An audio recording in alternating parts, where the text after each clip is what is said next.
오늘 주신 하나님 말씀입니다. 스바냐 2장 4절부터 15절 말씀입니다. 스바냐 2장 4절부터 15절입니다.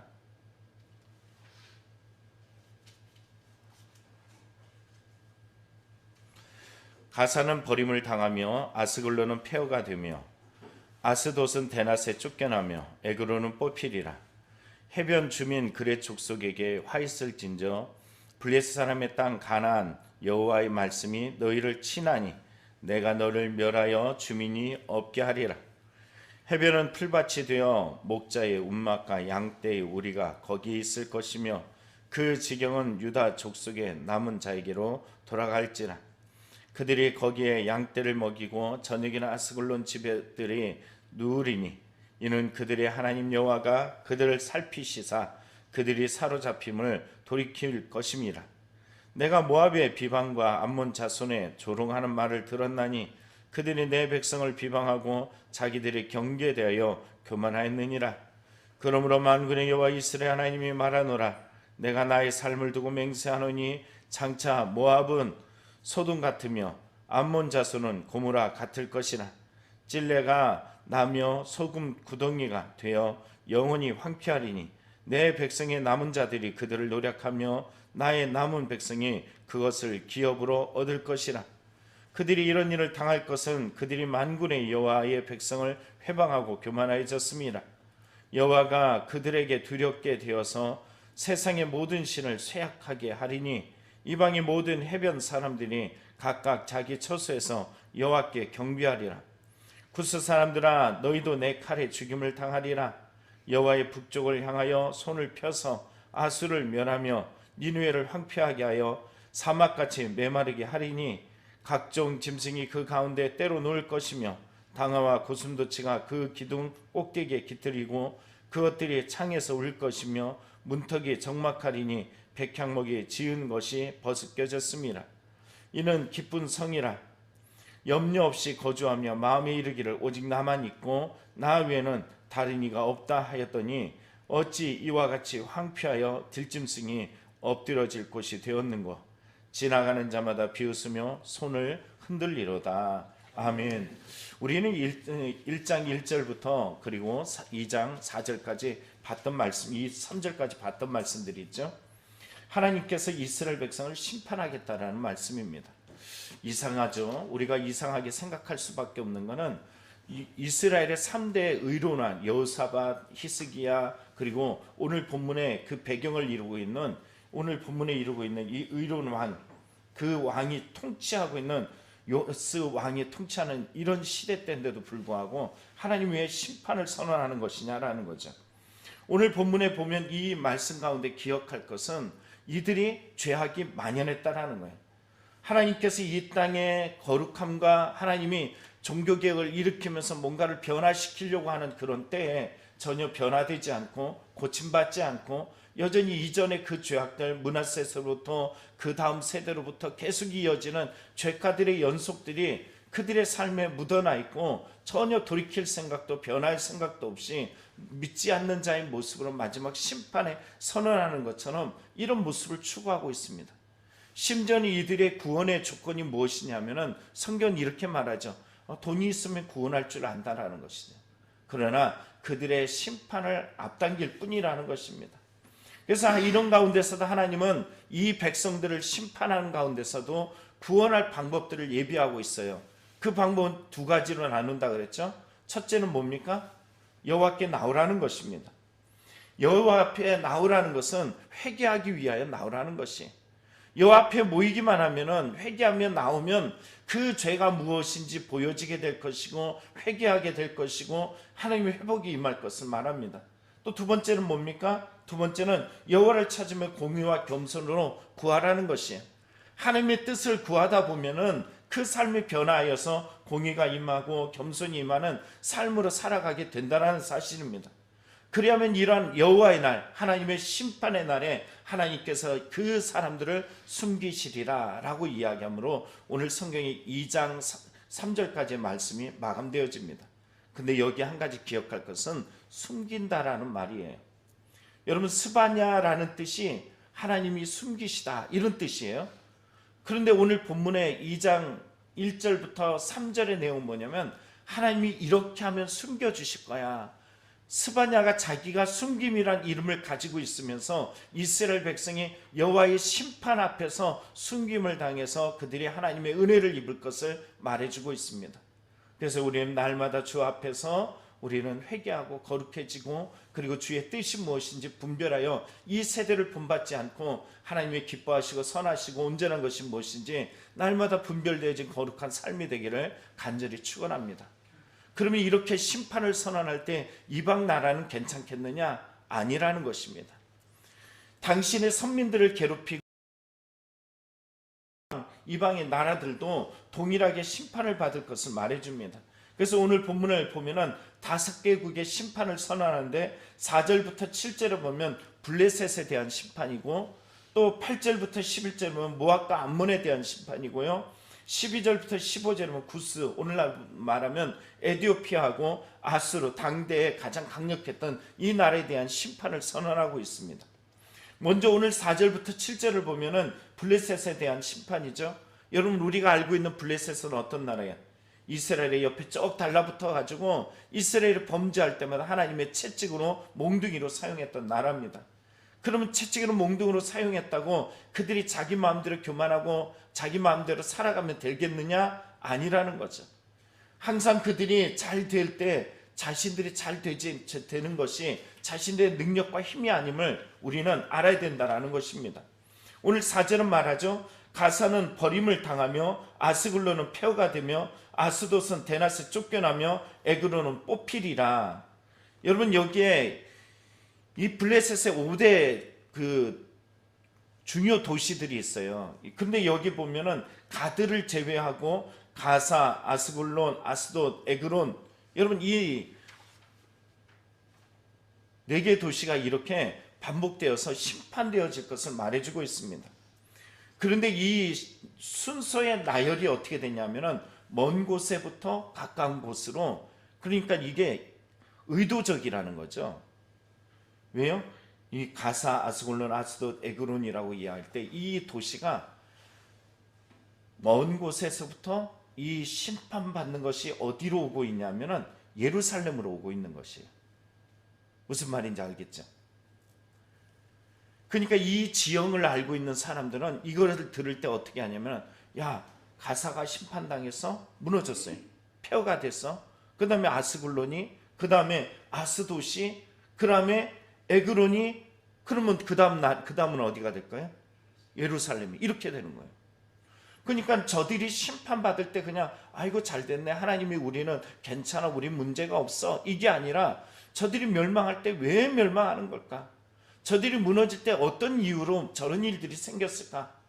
여러분, 이것을 생각하면서 우리는 그것을 본보기로 삼아 우리의 신앙 가운데서 이렇게 살아도 괜찮은지 돌아볼 수 있는 믿음이 필요합니다. 그런데 여러분, 요즘 세대의 사람들은 그러지 않아요. 그냥 교회 잘 가고 신앙생활 잘하고 뭐 아주 멋들어진 괜찮은 그런 외모를 갖춘 교회에 나가고 유명 인사의 목사님이 담임 목사를 가지고 있으면 내 신앙이 좋은 줄 알고 착각을 합니다. 그러지 않습니다. 우리가 기억할 것은 내가 하나님과의 관계가 깊어지면 깊어질수록, 여러분 여기에 가사가 아스글론지 아스돗이 에그론이 심판받을 때 하나님 앞에 점점점 떨림이 되어서, 주님, 내가 회개할 것은 없는지요? 내가 주님 앞에 돌이킬 것은 없는지요? 내 모습은 이대로 괜찮은지요? 라고 돌아볼 수 있는 믿음의 신앙이 되어야 될 줄 믿습니다. 고린도전서 10장 11절에 말하죠. 그들이 일어난 이런 일은 본보기가 되고 또한 말세를 만난 우리를 깨우치기 위하여 기록되었느니라. 여러분, 이 말씀을 그대로 생각해 보면은 스바냐서의 심판을 받는 이 나라들, 블레셋 나라 외의 것들을 보면서, 야, 이 본보기가 뭘까? 우리도 돌아볼 수 있는 믿음이 필요합니다. 또 하나의 모습은 5절에 보면은 그렛 족속이라고 나와요. 블레셋 족속 중에 한 종족입니다. 이들이 심판받은 것을 통하여서 말씀함으로 이 나라가 결국은 어떻게 되냐면 폐허가 될 것을 말해주고 있어요. 근데 이 폐허로 멈추지 않습니다.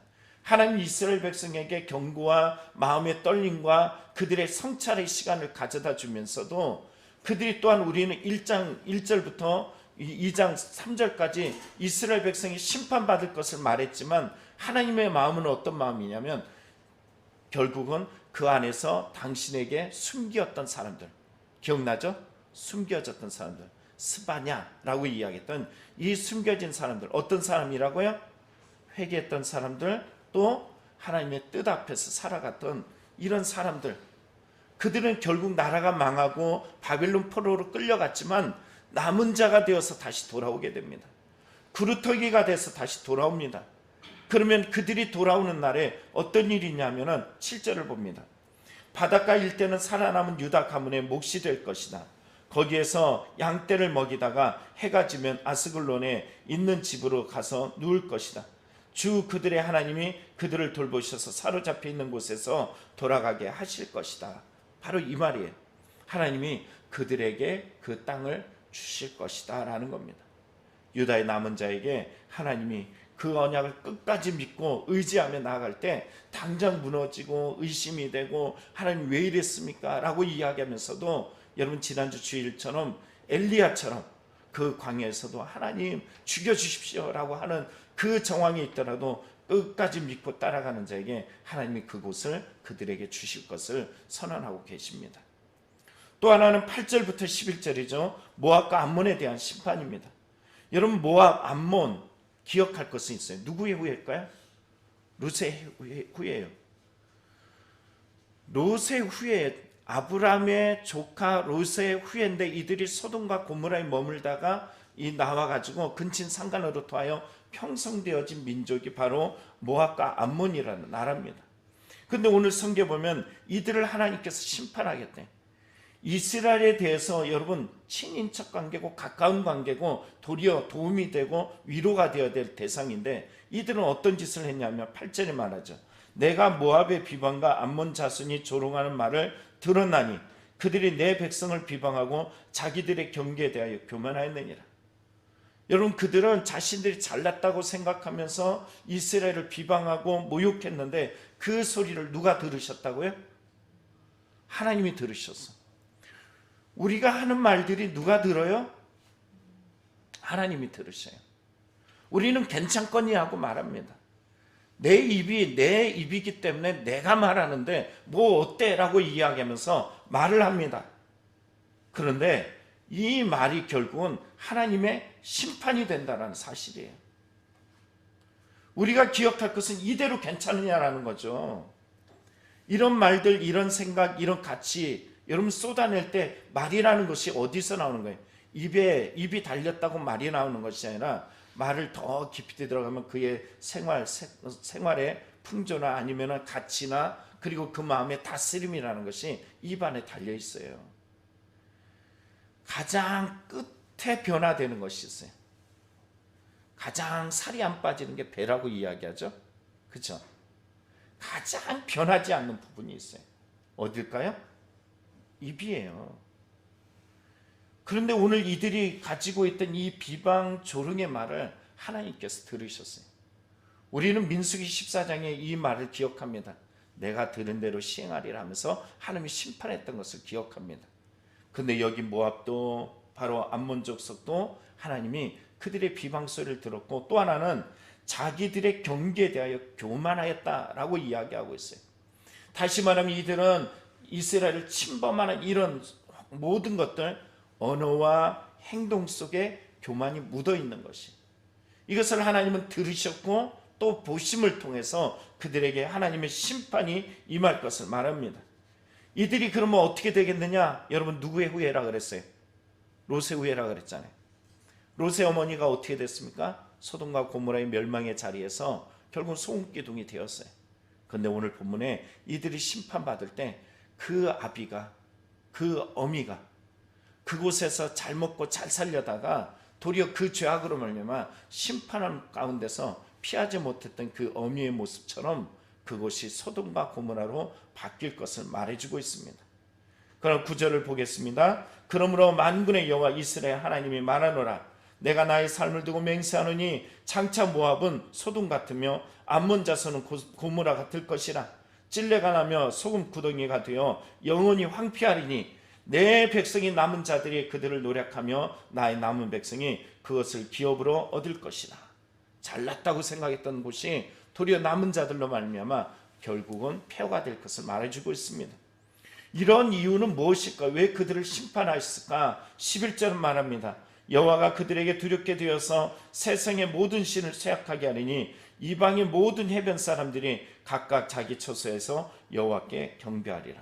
결국은 여호와를 경배하기 위함이라는 겁니다. 마지막 세 번째는 12절부터 15절에 나옵니다. 여기 보면 구스와 아수르에 대한 심판이에요. 여러분, 당시 시대 때 구스라고 이야기 에디오피아가 애굽을 통치했어요. 아주 힘이 대단합니다. 또 그뿐만이 아니에요. 아수르라고 이야기하는데 아수르는 디글라 빌레셋이라는 이 왕이 등극하면서 세계를 제패하는 아주 중심국가로 이루어가고 있습니다. 그런데 그들이 지금 점점점 가장 강성하고 잘 나가던 때예요. 여러분, 잘 나갈 때 어떻게 해야 돼요? 조심해야 돼요. 신앙이 일어선 줄 알면 어떻게 해야 돼요? 조심해야 돼요. 괜찮은 줄 알면 조심할 수 있어야 돼요. 내 마음대로 되고 내 뜻대로 되고 내 생각대로 되고 뭐든지 살살 슬슬 풀려나가는 이런 때 우리는 더 조심해야 됩니다. 하나님의 심판이 임박했을 수도 있다라는 것입니다. 잘 나가는 것이 아니라 주님 앞에 진정 주님의 뜻을 향하여 서나갈 때 그것이 진정한 믿음이라는 것이 12절 13절에 보면 구스 사람들아 너희도 내 칼에 죽임을 당하리라. 여호와가 북쪽을 향하여 손을 펴서 아수를 멸하며 니느웨를 황폐하게 하며 사막같이 메마르게 하리니 하면서 오늘 이 구스 사람들이나 아수르나 이 나라가 황폐하게 될 것을 말합니다. 왜 이렇게 되었는지 15절에 말합니다. 이는 기쁜 성이라 염려 없이 거주하며 마음속에 이르기를 오직 나만 있고 나 외에는 다른 이가 없다 하더니 어찌 이와 같이 황폐하여 들짐승이 엎드러질 곳이 되었는고 지나가는 자마다 비웃으며 손을 흔들어도다. 다른 말로 아주 단어 한마디로 이야기하면 교만이에요. 교만. 나는 다 필요 없어. 다른 것 필요 없어. 그냥 염려도 없고 걱정도 없고 그냥 기쁨과 나만 있어. 정말로 이 땅에서 유아독존으로 살아가는 이 마음 가운데서 이 교만함이 그대로 묻어나고 있다는 것입니다. 여러분, 항상 겸손하시길 축복합니다. 우린 잠언서를 보면서 반복되었던 말씀 있죠. 여호와는 교만한 자를 대적하시느니라. 교만은 패망의 선복이니라. 기억하시면서 오늘도 이 새벽에 거룩함으로 온전함으로 신실함으로 살아가는 믿음의 성도들이 되길 축복합니다. 오늘도 믿음으로 지켜나갈 때 주 여호와는 그 믿음을 기억하시고 교만한 자는 패망하게 하시고 그리고 하나님은 당신의 믿는 자들의 편에 서서 끝까지 회개하고 당신의 뜻을 향해 살아가는 그 남은 자들을 통하여 하나님은 영광을 받으실 줄 믿습니다. 기도하겠습니다.